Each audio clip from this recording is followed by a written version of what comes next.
So for a National 5 electric field, so you need to know about forces in an electric field and the sort of thing you get from a Van de Graaff generator. So you'll have seen this maybe in first and second year, and here you've got these electric field lines. They're invisible, you can't see them, but the field is the cause behind the effect that is the force.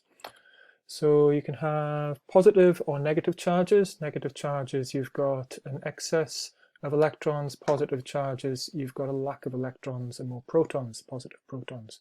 Field lines go from positive to negative. And if you put a positive charge next to a positively charged object, it will tend to be repelled, it will be pushed away. So the field lines show you the direction of the force that the positive charge experiences.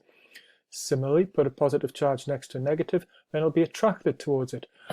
Opposite charges tending to attract.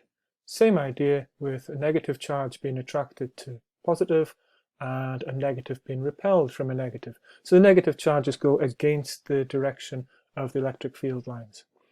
So that's point charges in isolation. If we put 2 point charges together, these field lines tend to join between positive and negative. So the lines of force, or these field lines, exist in space. They're still invisible, but they still indicate the direction that a negative charge would go against the lines and the positive charge would go with the field lines, no matter where you put them. So if I was to move that positive charge over here, it would be pushed, pulled and attracted towards the negative charge.